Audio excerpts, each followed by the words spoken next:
தமிழ்நாடு பட்டதாரி ஆசிரியர் கழக தேனி மாவட்ட தலைவர் சிவக்குமார். வணக்கம். மாண்புமிகு தமிழக முதல்வர் அவர்கள், மாண்புமிகு பள்ளிக்கல்வித்துறை அமைச்சர் அவர்கள், மதிப்புக்குரிய பள்ளிக்கல்வித்துறை இயக்குனர் ஐயா அவர்கள், மதிப்புக்குரிய டிஆர்பி சேர்மன் அவர்கள்,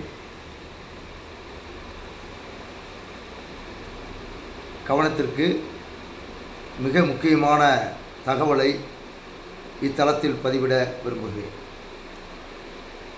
ஆசிரியர் தகுதி தேர்வு கட்டாயம் என்று ரிவ்யூ பெட்டிஷனில் மாண்புமிகு நீதிமன்றம், உச்ச நீதிமன்றம் வலியுறுத்தியுள்ளது, தீர்ப்பளித்துள்ளது. அந்த தீர்ப்பின் பிரகாரம் இப்போ அதற்கான விடயத்தை நோக்கி மாநில அரசும் செல்வது மாதிரி தெரியுது. ஏன்னா இன்று எல்லா வலைதளத்துலேயும், அதாவது எல்லா வாட்ஸ்அப் குரூப்லேயும் அந்த மெசேஜ் பகிர்றதை பார்க்குறோம். ட்ரைனிங் கொடுக்குறதா, இந்த சிறப்பு ஆசிரியர் தகுதி தேர்வுக்கு ட்ரைனிங் கொடுக்குறதா அந்த ட்ரைனிங் ஷெடியூலை போட்டிருக்காங்க. மாண்புமிகு பள்ளிக்கல்வித்துறை அமைச்சர் அவர்களுக்கு இந்த வீடியோ மூலமாக ஒரு தமிழ்நாடு பட்டாசிரியர் கழகத்தின் சார்பாக அன்பான வேண்டுகோள். என்னன்னு கேட்டிங்கன்னா, இந்த ரிவ்யூ பெட்டிஷன் போட்டிருந்ததுனால பெரும்பாலான ஆசிரியர்கள் இந்த ரிவ்யூ பெட்டிஷனில் நமக்கு நீதி கிடச்சிரும், நமக்கு நல்லது நடந்துடும், இந்த ஆசிரியர் தேர்வு நம்ம எழுத வேண்டியது வராதுன்னு சொல்லிட்டு நான் உட்பட பல ஆசிரியர்கள் இது நாள் வரை இந்த சிறப்பு ஆசிரியர் தகுதி தேர்வு அப்ளை பண்ணாமையே இருக்கிறாங்க. ஆசிரியர் தகுதி தேர்வுக்கு அப்ளை பண்ணல இது வரைக்கும். இந்த கடந்த தேர்வாக இருக்கட்டும், பொதுவாக நடத்தின தேர்வாக இருக்கட்டும், இப்போ நடத்தின தேர்வாக இருக்கட்டும், அப்ளை பண்ணலை. அப்ளை பண்ணாமல் இருக்கக்கூடிய இப்போ தான் தீர்ப்பு வந்திருக்கு. ஏன்னா அந்த இதுக்கு அப்ளை பண்ணுற டேட்டெல்லாம் முடிஞ்சது. இப்போ தேர்வு நடக்க போகுது. அப்படி இருக்கிற சூழ்நிலையில் இது வந்துருச்சு. அதனால் இவங்களுக்கு எல்லாம் யாரெல்லாம் விரும்புகிறாங்களோ அவங்களுக்கு மறுபடியும் ஒரு வசதியை ஏற்படுத்தி கொடுக்கணும். அவங்களுக்கு அப்ளை பண்ணுறதுக்கு மறுபடியும் ஒரு காலக்கெடு, ஒரு 2 நாட்களோ 3 நாட்களோ 4 நாட்களோ ஒரு காலக்கெடு கொடுத்தா அந்த ஆசிரியர்கள் எல்லாம் பயனடைவாங்க. இதை இம்மிடியட்டாக செய்யணும். இது என்ன காலதாமதம் பண்ணக்கூடாது. ஏன்னா அவங்க அப்ளை பண்ணாதான் அதுக்கு உட்காந்து ப்ரிப்பேர் பண்ணுறதுக்கான மனநிலைக்கு போவாங்க. ஒன்று. இரண்டாவதாக பார்த்தீங்கன்னா, இந்த ஆசிரியர் தகுதி தேர்வுக்கு ஏற்கனவே தமிழ்நாடு பட்டாசிரியர் கழகத்தின் தேனி மாவட்டத்திலிருந்து நாங்கள் ஒரு மனு கொடுத்துருக்குறோம். அந்தந்த சப்ஜெக்டில் தேர்வுகள் நடத்துங்க, சிறப்பு ஆசிரியர் தகுதி தேர்வு அப்படின்னு தலைப்பு இருக்கிறதுனால அதுக்கு போர்ஷன்ஸ் எதுவுமே மாற்றாமல் வச்சா அதுக்கு தலைப்புக்கு அர்த்தம் இல்லாமல் போயிடும். அதனால் இந்த சிறப்பு ஆசிரியர் தகுதி தேர்வு அந்தந்த சப்ஜெக்டில் 120 மார்க்கும், 30 மார்க்கு சைக்காலஜிலையும், 150 மதிப்பெண்களுக்கு வினாக்கள் கேட்கப்பட்டால் நீங்கள் இந்த ட்ரைனிங் கொடுக்க வேண்டிய அவசியம் கூட இல்லை. ஏன்னா 6th to 8th தான் இந்த பேப்பர் 2ல் எடுக்க போகிறீங்க. பேப்பர் 1க்கு 1 to 5th தான் எடுக்க போகிறீங்க. அந்த சூழ்நிலையில் அந்த போர்ஷன்ஸில் அவங்க ப்ரிப்பேர் பண்ணிக்கிடுவாங்க. அந்தந்த சப்ஜெக்டில் இப்போ தமிழ்நாடு முழுசும் நீங்கள் ஒன்று கவனிச்சிங்கன்னா, இப்போ தமிழாசிரியர் எடுத்துக்கிடுவோம். இப்போ 20 ஆண்டுகளுக்கு மேலே பணிபுரிந்த தமிழாசிரியர் தமிழ் பாடம் மட்டுமே தமிழகத்தில் நடத்தியிருக்கிறாங்க. தமிழகத்தில் அனைத்து பள்ளிகளையும் பணிபுரியக்கூடிய ஆசிரியர் பெருமக்கள் பார்த்தீங்கன்னா தமிழ் பாடத்தை மட்டும்தான் எடுத்துருக்கிறாங்க. அவங்க என்ன செய்யலை, மற்ற எந்த ஒரு பாடத்தையுமே அவங்க எடுத்ததில்லை.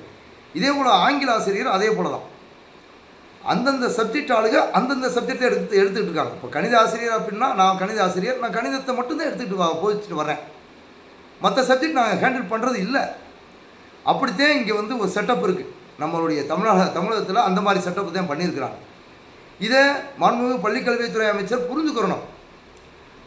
இது புரிதலுக்கு வந்தால் தான், இல்லாட்டி நம்ம உண்மையை செய்ய முடியாது. நீங்கள் மேலே ஐஏஎஸ் ஆஃபீஸர்கிட்ட கேட்டிங்கன்னா ஐஏஎஸ் ஆஃபீஸர் அவங்க மாணவர்களை நோக்கித்தான் அவங்களுடைய பயணம் இருக்கக்கூடிய ஆசிரியர்களை நல்லபடியாக வச்சுருந்தாத்தேன் மாணவர்களுக்கு பாடம் சொல்லித்தரது ஈஸி, அவங்களுக்கு எளிமையாக போயிடும்.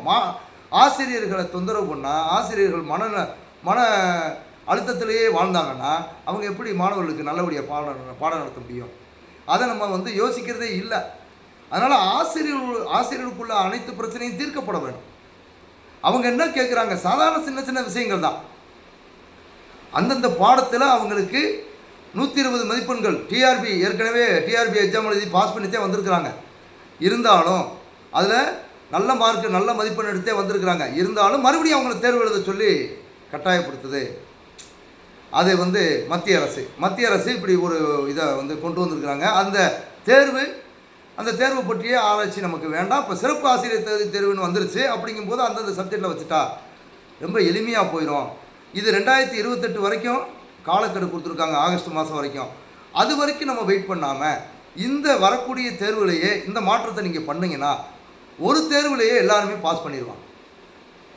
பட்டதாரி ஆசிரியர்கள் அனைவரும் ஒரே தேர்வு தான், சிங்கிள் அட்டம்ப்ட்டு கிளியர் பண்ணிடுவாங்க. உறுதியாக நம்பலாம். அவங்க எதையும் ப்ரிப்பேர் பண்ண வேண்டிய அவசியம் இல்லை. மாணவர்களுக்கு சொல்லித்தர்ற வேலையை மட்டும் பார்ப்பாங்க. அவங்க தனியாக ப்ரிப்பேர் பண்ணி மற்ற சப்ஜெக்ட் அவங்க நடத்தாத பாடத்தை, படிக்காத பாடத்தை, இதுவரைக்கும் தொட்டு பார்க்காத பாடத்தை, மற்ற பாடங்களை படிக்கிறதுங்கிறது எவ்வளவு அது தேவையான்னு பாருங்கள். தமிழாசிரியர் ஆங்கிலத்தவோ அல்லது ஹிஸ்ட்ரி ஜாகிரபியோ படிக்க வேண்டிய அவசியம் என்ன இருக்குது? அவங்க படித்ததே என்ன செய்ய போகிறாங்க? இனிமேல் எடுக்க போகிறாங்களா? அதுவும் இல்லை. அவங்கள அதில் டெஸ்ட் பண்ண வேண்டிய அவசியமும் இல்லை. அதை எப்படி கொண்டு போய் சேர்க்க போகிறது? நம்ம மனு கொடுத்துருந்தாலும் அந்த மனுவை நீங்கள் படித்து பார்த்த மாதிரி தெரியல. ஏன்னா நீங்கள் அடுத்தடுத்து நோக்கி போகிறீங்க. மதிப்புக்குரிய பள்ளிக்கல்வித்துறை இயக்குனர் அவர்கள், இணை இயக்குனர் அவர்கள், பணியாளர் தொகுதி, இவங்க எல்லாருமே இதை சீர்தூக்கி பார்க்கணும். ஏன் அதை நீங்கள் போய் சொல்லணும்? ஏன்னா மாண்புமிகு பள்ளிக்கல்வித்துறை அமைச்சருக்கு அது தெரியாது, புதுசு. அவங்களுக்கெல்லாம் அது என்னென்ன விஷயங்கள் இருக்குது அப்படிங்கிறத அவங்களுக்கு தெளிவுபடுத்தணும். மேற்கொண்டு பார்த்தீங்கன்னா 3300 பள்ளிகள் இருக்குது, அரசு உயர்நிலைப் பள்ளிகள். தமிழகத்தில் மொத்தம் 3300 பள்ளிகள் இருக்குது. 1000க்கு மேற்பட்ட, அதாவது 1500 கூட, 1500 தாண்டி கூட இருக்கலாம். 1500 பள்ளிகளில் தலைமை ஆசிரியரே கிடையாது. சுமார் 1500க்கும் மேற்பட்டு உள்ள பள்ளிகளில் தலைமை ஆசிரியரே இல்லை. அப்போ அந்த பள்ளிக்கூடம் எப்படி இயங்கும்? அதை யோசிங்க. அதுக்கு ஒரு தற்காலிக தீர்வு நான் ஒன்று சொல்கிறேன். அதையும் நீங்கள் இம்ப்ளிமெண்ட் பண்ணிங்கன்னா ரொம்ப ஈஸி. இதெல்லாம் கொண்டு போங்க, டிஸ்கஷன் பண்ணுங்கள். எல்லாம் டிஸ்கஷன் பண்ணணும். பள்ளிக்கல்வித்துறையில் அதை மாணவர்கள் இப்படி பண்ணிடணும், ஆசிரியர்கள் இப்படி பண்ணிடணும்னு நினைக்கிறீங்கல்ல. அப்போ என்ன நடக்குது? அரசு உயர்நிலைப் பள்ளிகள் எப்படி இயங்குது? எத்தனை ஆசிரியர்களை கொண்டு இயங்குது? சில பள்ளிகள் 5 ஆசிரியர்களை கொண்டு இயங்குது, சில பள்ளிகள் 6 ஆசிரியர்களை கொண்டு இயங்குது. 5 ஆசிரியர்கள் கொண்டு இயங்கக்கூடிய பள்ளியில் தலைமை ஆசிரியர் இல்லை. அப்போ அந்த தலைமை ஆசிரியருக்குரிய பணிகள் அனைத்தையும் அந்த மூத்த பட்டதாரி ஆசிரியர் தான் பார்க்குறாரு. 5 ஆசிரியர்னால் நல்லா யோசிச்சு பாருங்கள். ஒரு நாளைக்கு 40 பீரியட். அப்போ 40 பீரியடு, ஒரு நாளைக்கு 8 பீரியடு ஒரு வகுப்புக்கு. அப்போ 5 வகுப்புக்கு 40 பீரியடு. அப்போ 40 பீரியடு இந்த 5 ஆசிரியர் தான் வாரத்துக்கு 20 200 பீரியடு. 200 பீரியடு இந்த 5 பேர் தான் எடுக்கணும். அவங்களுக்கு ரெஸ்ட்டே கிடையாது. எல்லா பீரியடும் அவங்க கிளாஸில் தான் போய் உட்காரணும். அந்த மாதிரி ஒரு சூழ்நிலை தான் இயங்குது. அதில் இந்த எல்லா சம்பள பில்லு போடுற முதற்கொண்டு, பணப்படங்கள் போடுற முதற்கொண்டு எல்லா வேலையுமே அவங்க பார்க்கணும். அந்த மாதிரி சுச்சுவேஷன் இருக்கிறதுனால நிறைய விஷயங்களை அவங்க எடுத்துக்கொண்டு போக வேண்டிய அவசியம் இருக்குது. அதனால் அந்த பள்ளிகள்லாம் நல்லபடியாக இயங்கணும், மாணவர்களுக்கு நல்லபடியாக பாடத்தை கற்றுத்தரணும்னா இம்மீடியட்டாக அந்த 3 ஆண்டுகளை, கடந்த 3 ஆண்டுகளுக்கு மேலாக தலைமை ஆசிரியர் பணியிடம் நிரப்பப்படாத சூழ்நிலையே நிலவி வருகிறது. இந்த ஆண்டும் நிறைய பேர் ரிட்டையர் ஆகியிருக்கிறாங்க. இந்த சூழலில் அந்த பணிகளை நிரப்புறதுக்கு ஒரு அற்புதமான ஐடியா ஒன்று சொல்கிறேன். ஏன்னா இதை ரொம்ப ஈஸி, எளிமையாக செய்யலாம். தமிழகத்தில் உள்ள எப்பையும் போடுற மாதிரி சீனியாரிட்டி பிரகாரம் ஆசிரியர்கள் ஃபுல்லாக, பட்டதாரி ஆசிரியர்களில் சீனியாரிட்டி பிரகாரம் அவங்க டிபார்ட்மெண்டல் எக்ஸாம் யாரெல்லாம் முடிச்சிருக்காங்களோ அவங்க தான் பேர் வரும். அவங்கள அப்பாயின்மெண்ட் பண்ணிடலாம். அப்பாயின்மெண்ட் பண்ணிவிட்டு பக்காவாக இது என்னது கொள்கை முடிவு, அரசின் கொள்கை முடிவு. இந்த மாதிரி அரசு பள்ளிகளில் தலைமை ஆசிரியரை நிரப்பணும், இம்மிடியட்டாக நிரப்பணும். 28 வரைக்கும் டைம் கொடுத்துட்டாங்க இப்போ கோர்ட்டு. அப்போ 28 வரைக்கும் இவங்க எழுதிக்கிட்டு இருப்பாங்க. அதனால் இப்போ சொல்கிறத இம்மிடியட்டாக செஞ்சிடலாம். அப்படியே எல்லா பள்ளிகள்லையும் தலைமை ஆசிரியர் அஸ்யூஸ்வலாக எப்பயும் போல் தலைமை ஆசிரியர் பணி நியமனம் செய்ய வேண்டும். அவ்வாறு பணி நியமனம் செய்யப்பட்ட அரசு பள்ளி ஆசிரியர்கள் யாரெல்லாம் டெட்டு முடிச்சிருக்காங்களோ அவங்க சீனியாரிட்டி பிரகாரம் தான் கொடுக்கணும். சீனியாரிட்டி பிரகாரம் தான் கலந்தாய்வு நடக்குது. சீனியாரிட்டி பிரகாரம் போஸ்டிங் போட்டோம். அந்த பள்ளிகளில் பணிபுரியக்கூடிய தலைமை ஆசிரியர்கள் யாரெல்லாம் டெட்டு முடிச்சிருக்காங்களோ அவங்களுக்கு டிஇடி தேர்வை கம்ப்ளீட் பண்ணியிருக்காங்களோ அவங்களுக்கு பணி வரன்முறை செஞ்சிடலாம்.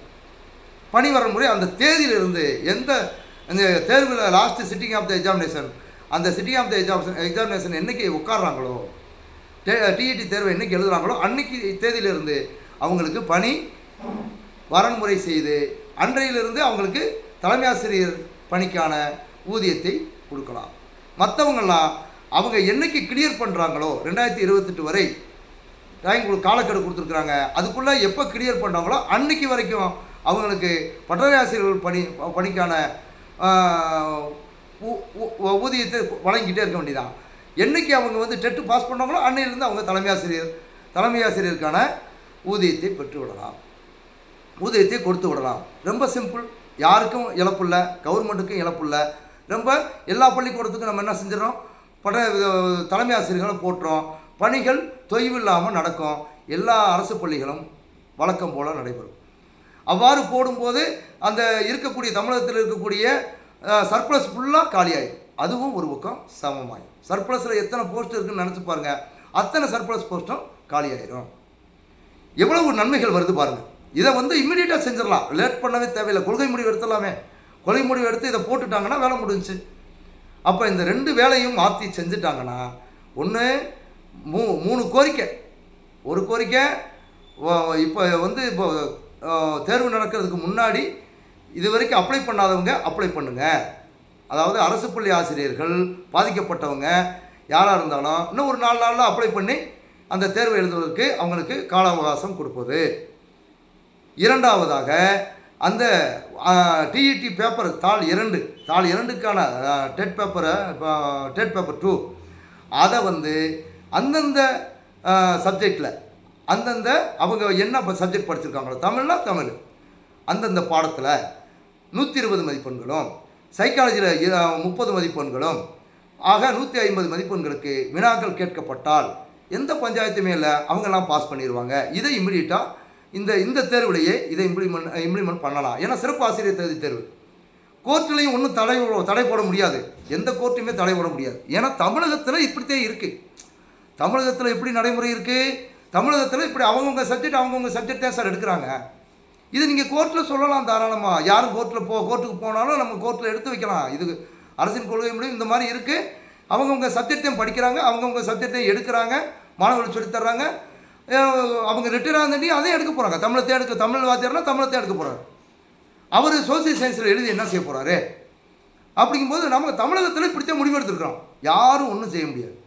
இதை வந்து இம்மிடியட்டாக ஒரு இம்ப்ளிமெண்ட் பண்ணுறதுக்கு உடனே அதுக்கான முயற்சியை மேற்கொள்ளணும். 2வது கோரிக்கை. 3வது கோரிக்கை, உடனடியாக தமிழகத்தில் உள்ள அரசு பள்ளிகள், அரசு உயர்நிலைப் பள்ளிகளில் உள்ள காலி பணியிடங்கள், அதாவது தலைமை ஆசிரியர் காலி பணியிடங்களை முழுசும் உடனே இம்மிடியட்டாக வந்து சீனியாரிட்டி பிரகாரம் கலந்தாய்வு நடத்தி அவங்களுக்கு பட்டதாரிகளை ப்ரொமோஷன் கொடுத்து அவங்களுக்கு தலைமை ஆசிரியர் பணியிடம் வழங்கப்பட வேண்டும்.